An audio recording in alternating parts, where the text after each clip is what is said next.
Oke. Bismillah, Assalamualaikum warahmatullahi wabarakatuh.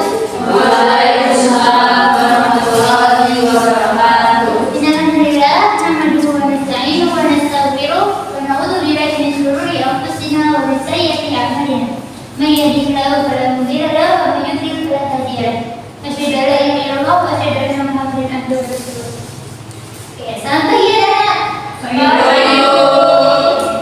Sekarang sebelum kita mulai pembelajaran pada pagi hari ini, agar pembelajaran hari ini bisa kalian mudah dapat dan pahami, dan semoga hari ini juga kita mendapatkan ridho dari Allah Subhanahu wa Ta'ala.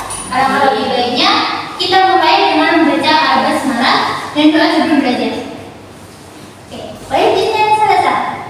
Bismillahirrahmanirrahim. Raditu billahi rabban wa bil islami dinan wa bi Muhammadin nabiyya wa rasulah.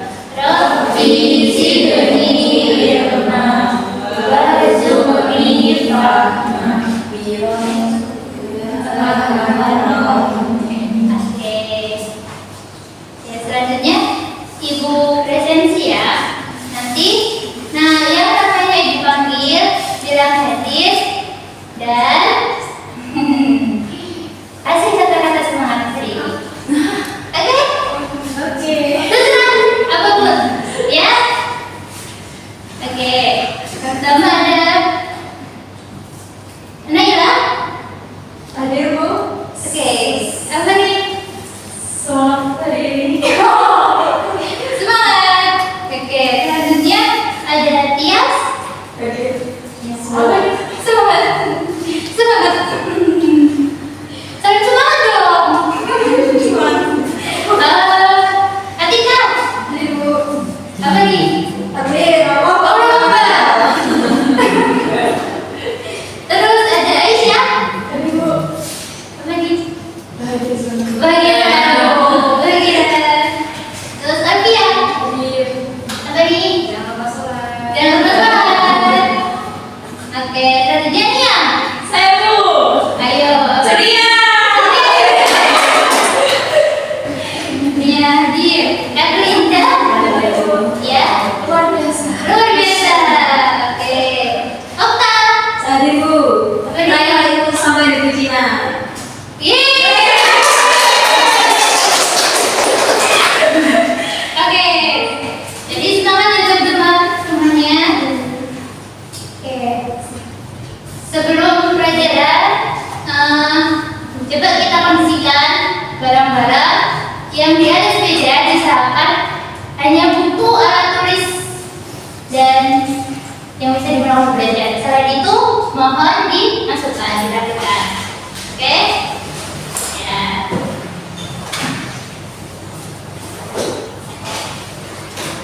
Ya.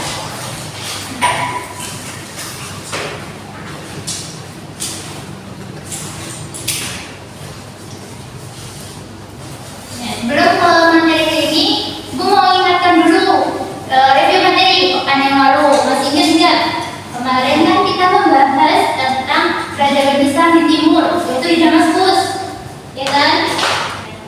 Nah, ada yang masih ingat ciri penting peradaban Islam di Damaskus? Saya, Bu. Ya. Di Damaskus itu berkembang sebagai berbagai ilmu, terutama sektor administrasi dan militer. Oke, ada lagi? Memiliki tentara dan pemerintahan yang kuat. Oh, oke, bagus jawabannya. Terus, pertanyaan kedua, siapa pemimpin Bani Umayyah pada waktu itu? Saya, Bu, Muawiyah bin Abi Sufyan. Oke, bagus. Jadi kasih ingat ya pelajaran yang lalu. Selanjutnya, kali ini kita akan berbeda dari peradaban Islam yang di timur yang di Damaskus. Sekarang kita akan membahas tentang peradaban Islam, kejadian Islam yang ada di barat, yaitu yang kita lihat di Andalusia.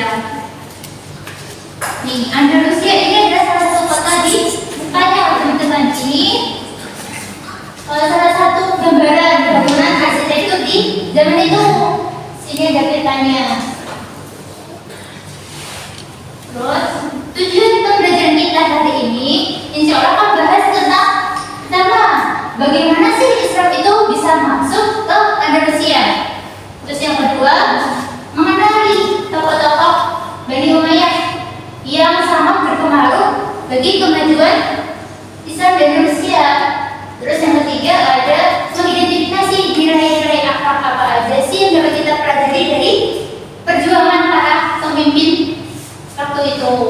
Terus yang terakhir nanti kita sajikan hasil analisis tentang nilai akhlak secara lisan. Oke. Sebelumnya coba lihat saja pertanyaannya. Pernahkah kalian dengar bahwa Islam pernah berjaya di Eropa? Pernah nggak kalian dengar? Nah. Terus yang kedua, bagaimana peradaban Islam bisa menjadi pusat ilmu di Eropa? Siapa yang bisa jawab? Karena banyak ilmu Islam pada waktu itu dulu. Oh iya, ada lagi? Apa? Karena masyarakatnya suka ilmu dan damai. Sebenarnya bagus. Ada yang bilang karena cinta ilmu dan damai, karena jadi pemimpinnya cinta ilmu gitu ya. Karena banyak ilmuwan juga. Dan hari ini kita akan cari tahu benarkah jawaban yang kalian utarakan tadi. Tuh. Nah, oke. Sekarang kita bahas tentang masuknya Islam ke Andalusia. Jadi, ini tadi gambaran peta Andalusia. Andalusia itu adalah wilayah bagian selatan Spanyol. Jadi Islam masuk ke Andalusia itu pada saat dipimpin oleh Tarbezian melalui pertempuran Madrid. Pertempuran Madrid itu pertempuran terbesar yang ada pada tahun 711 Masehi, yaitu pertempuran antara pasukan Muslim yang dipimpin oleh Tarbezian dengan pasukan kerajaan Spanyol. Nah, pada saat itu pasukan Muslim menang, sehingga membuka gerbang masuknya Islam ke wilayah Andalusia. Gitu. Setelah Islam masuk ke Andalusia, wilayah ini tuh menjadi berkembang sebagai pusat dakwah dan pemerintahan Islam. Bahkan Cordoba, salah satu kotanya, kota terbesarnya, itu menjadi kota termaju di Eropa. Kota termaju dengan perpustakaan besar, sekolah, rumah sakit, dan pusat ilmu pengetahuan.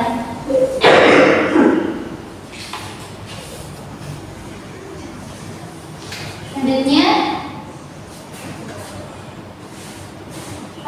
awal berdirinya Daulah Umayyah di Andalusia. Jadi pada saat Daulah Umayyah di Damaskus itu runtuh pada tahun 750 Masehi, Abdul Ar-Rahman Ad-Dakhir yang merupakan satu-satunya keturunan yang selamat pada saat itu, beliau melarikan diri ke Andalusia, lalu menyatukan wilayah yang berkonflik. Karena pada saat itu wilayah di situ tuh banyak konflik, entah itu antar suku, antar agama gitu. Pada saat Abdul Rahman Ad-Dakhir itu masuk, beliau membangun pemerintahan dengan stabil, menjadikan Cordoba pusat pemerintahan dan awal budaya Andalusia. Masa kemasannya ini teman-teman. Jadi di bawah pimpinan Abdul Ar-Rahman III dan tahun kedua, Cordoba itu menjadi pusat ilmu terbesar di Eropa. Bahkan memiliki 700 masjid dan 600 rumah sakit. Tuh. Juga pada saat itu muncul banyak ilmuwan besar seperti Averroes dan Ibn Hazm. Oke, sampai di sini ada yang mau ditanyakan? Ya. Benarkah Cordoba lebih maju dibandingkan kota-kota lain saat itu? Iya benar. Cordoba pada saat itu lebih maju dari kota-kota lain karena pada saat itu kota-kota lain itu dari segi pendidikan sama segi lain itu kurang berkembang gitu loh. Di Cordoba itu sekolah, rumah sakit itu lebih maju dari kota-kota lain. Bahkan di kota-kota lain itu jalan-jalan itu gelap, tidak ada lampu, cuma ada di Cordoba ada lampu-lampu di jalan gitu. paham? Ada lagi? Saya Bu, Ya? kenapa pertemuan Badar begitu penting dalam sejarah Islam? Karena dalam pertempuran Badar itu kemenangannya tuh bisa membuka pintu. Tadi sudah saya jelaskan kan, membuka pintu masuknya Islam ke Andalusia itu. Tanpa pertempuran itu Islam tuh gak bisa berkembang sampai sekarang di kota tersebut. Gitu. Oke. Ada lagi? Cukup? Oke, kita lanjut ya. Nah, sekarang coba ini dibaca. Nilai akhlak apa yang dimiliki para tokoh penting Andalusia dalam mengadopsi kemajuan peradaban Islam Andalusia? Bisa jawab? Menurut saya akhlak yang melengkapinya adalah keberanian dan cinta ilmu. Oke, bagus sekali jawabannya, karena pemimpin yang cinta ilmu itu akan mendorong masyarakatnya lebih giat untuk belajar.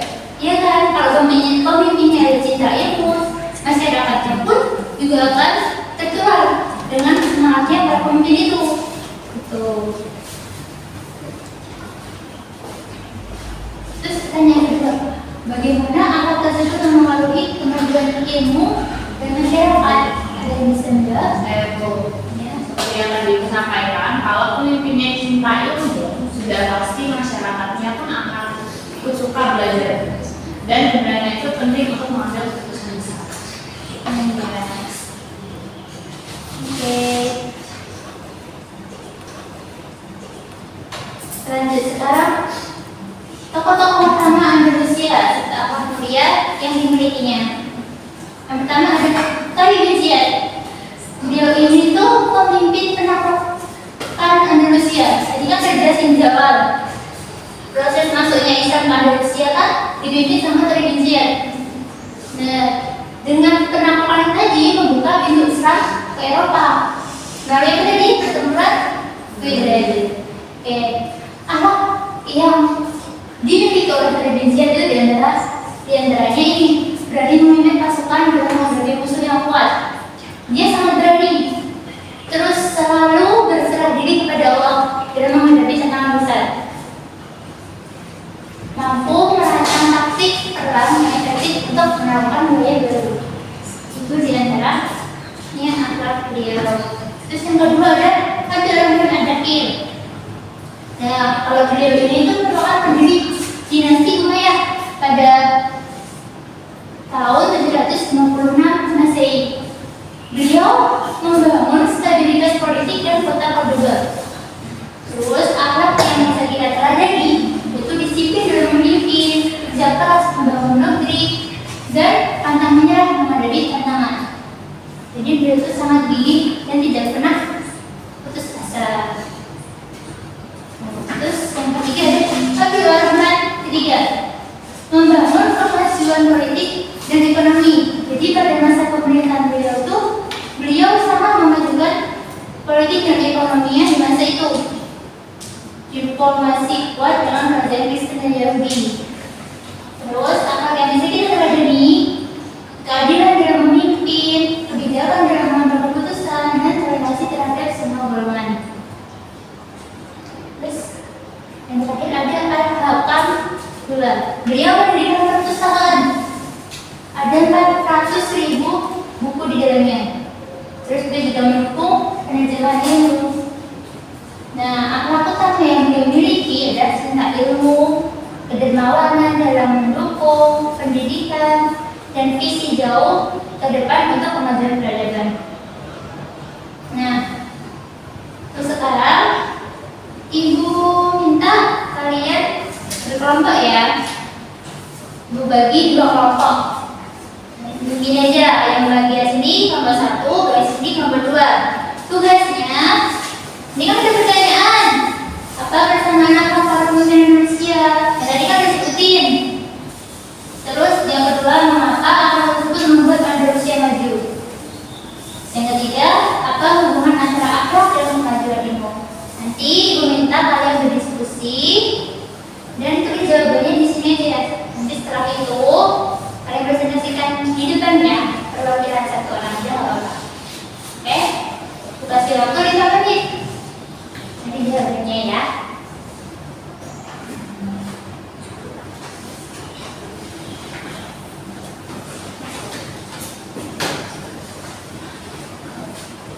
Nanti 10.50 kita mulai presentasinya.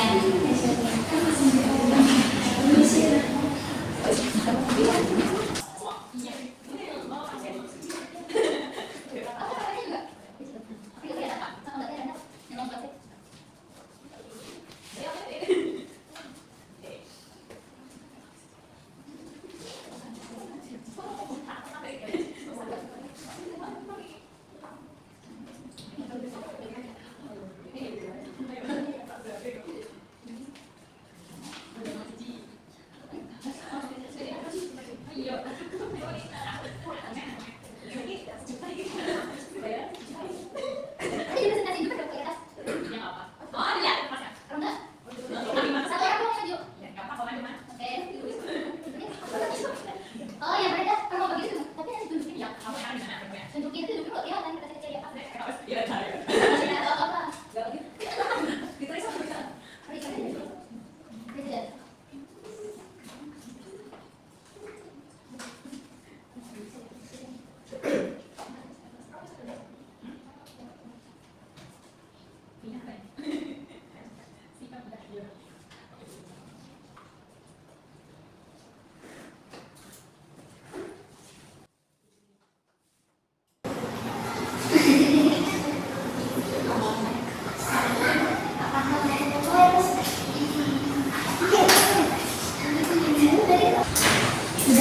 Sudah. Oke. Siapa yang mau maju duluan? Langsung saja. Oke.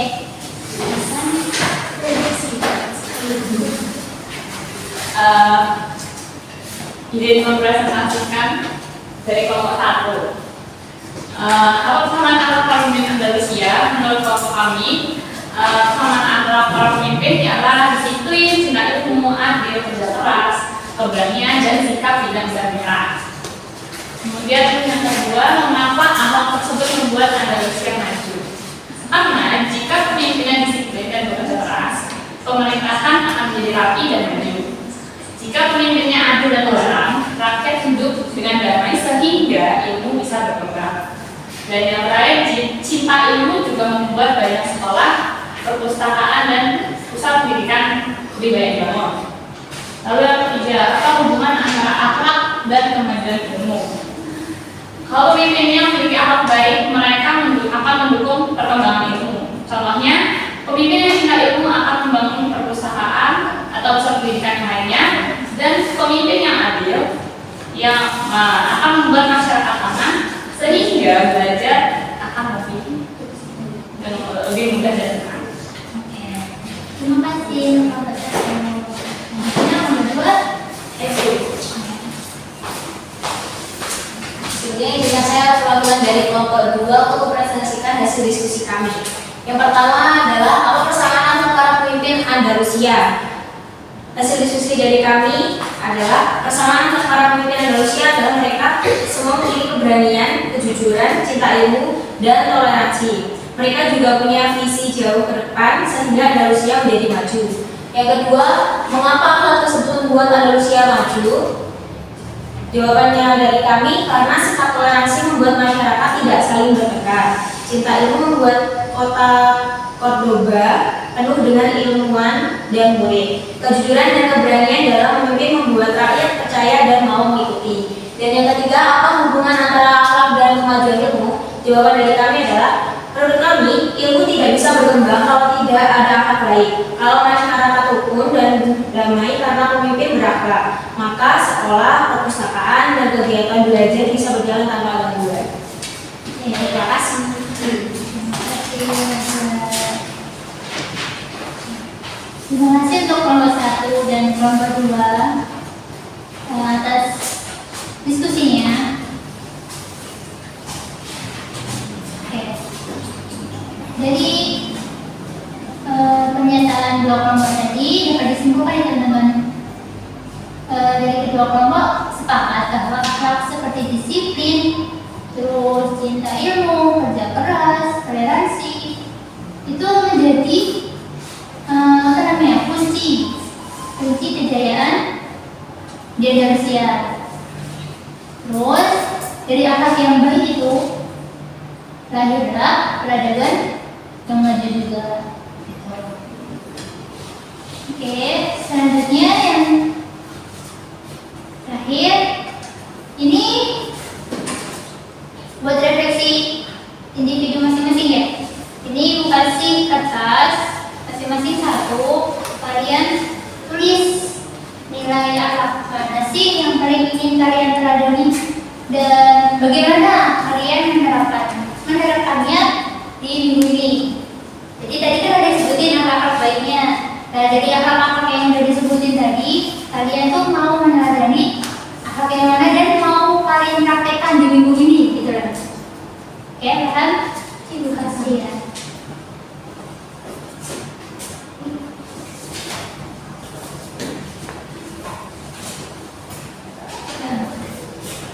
Oke, silakan ditulis, ibu kasih waktu 2 menit. Oke.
Sudah semuanya?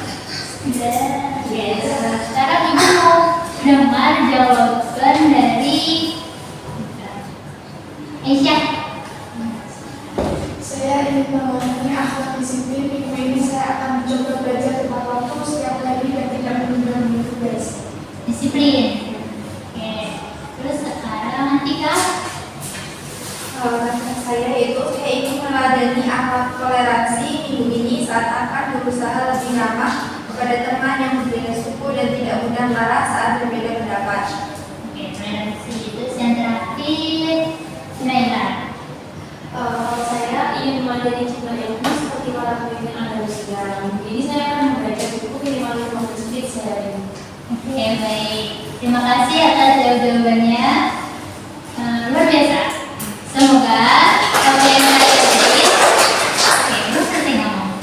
Semoga apa yang kalian tulis bisa kalian praktikkan ya di minggu ini.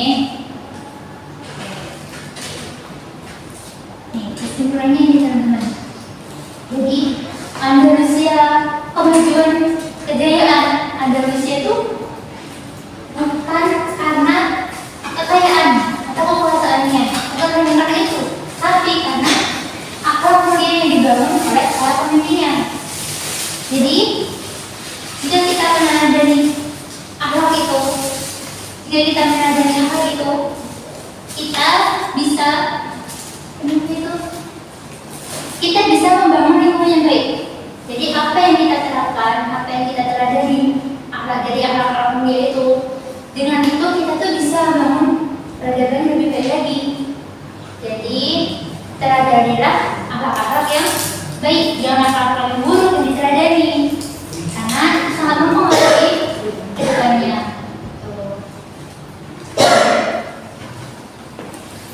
Mungkin cukup sekian. sekian materi pada pagi hari ini. Sebelum kita tutup, Ibu mohon maaf apabila ada salah kata atau perbuatan tidak mengenakan. Dan terima kasih banyak atas partisipasi kalian. Semoga apa yang Ibu sampaikan bisa menjadi kebaikan untuk kalian ke depannya. Oke. Mari kita tutup kelas 3 hari ini dengan membaca hamdalah dan doa kafaratul majelis.